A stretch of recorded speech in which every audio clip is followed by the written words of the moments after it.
வைஷுமா, என்ன எட்டி பாக்குறீங்க? பட்டு என்ன எட்டி பாக்குது?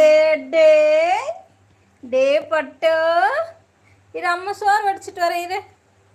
சோறு வடிச்சிட்டு வரேன். அங்கேயே இரு அம்மா வந்துடுறேன்.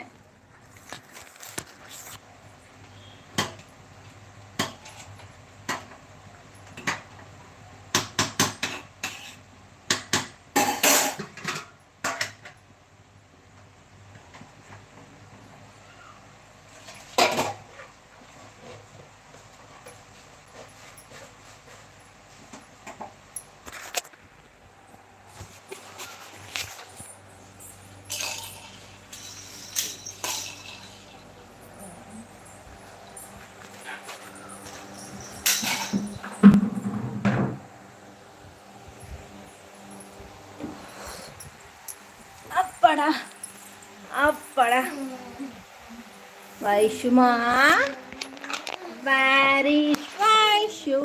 Where is Vaishu? Here I am. How are you this morning? Very well, I thank you. Run away home. பட்டு ரைம்ஸ் வேணுமா உங்களுக்கு? ரைம்ஸ் வேணுமா?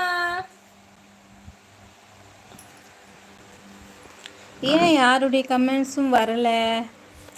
என்ன பிரச்சனை தெரியலையே. கமெண்ட் வரலை. லாஸ்ட்டாக தேவிமணி அவங்களதோடைய கமெண்ட் நிற்கிது. வேறு யாருடைய கமெண்ட்ஸும் வரவில்லை.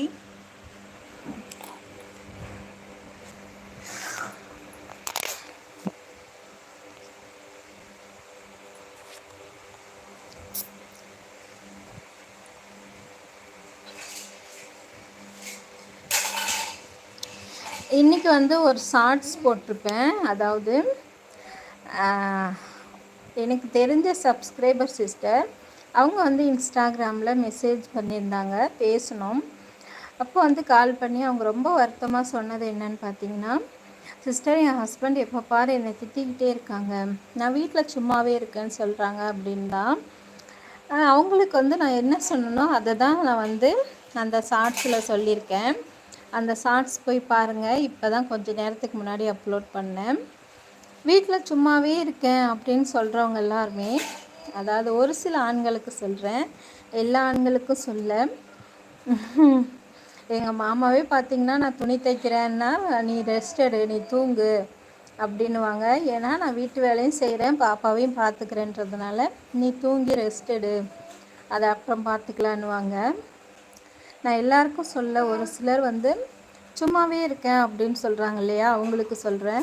பெண்கள் வீட்டில் சும்மாவே இல்லை, வீட்டு வேலைகளை செஞ்சுக்கிட்டு வீட்டை க்ளீனாக வச்சுருக்கிறதுக்கு ரொம்ப மெனக்கிடுவாங்க.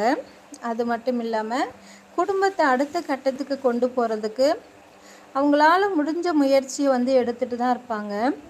சும்மாலாம் இருக்க மாட்டாங்க. சும்மாவே இருக்கேன் அப்படின்னு சொன்னால் நீங்கள் தான் சொல்லுங்கள். நான் சும்மாவே சமையல் செய்கிறேன், நான் சும்மாவே கிச்சன் க்ளீன் பண்ணுறேன், நான் சும்மாவே வீடு க்ளீன் பண்ணுறேன், நான் சும்மாவே வீட்டை துடைக்கிறேன், சும்மாவே துணி துவைக்கிறேன், சும்மாவே துணி மடித்து வைக்கிறேன். துணி துவைக்கிறதுன்றது சாதாரண விஷயம் கிடையாது. துணி துவைக்கணும், அதை அலசணும், காய வைக்கணும், மடிக்கணும், மடித்து அந்த பிளேஸில் கரெக்டாக எடுத்து வைக்கணும். இது ரொம்ப பெரிய ப்ராசஸ். இதுக்கெல்லாம் பொறுமை வேணும். அதையே ஒரு ஆண்கள்கிட்ட விட்டால் அதை பண்ணுவாங்களான்னு கேட்டிங்கன்னா கண்டிப்பாக பண்ண மாட்டாங்க. பேச்சுலர் ரூமெல்லாம் எப்படி இருக்கும்னு நம்ம பார்த்துருப்போம் இல்லையா, அது மாதிரி தான் இருக்கும். என்னடா பட்டோ பட்டு வண்ண சேலக்காரி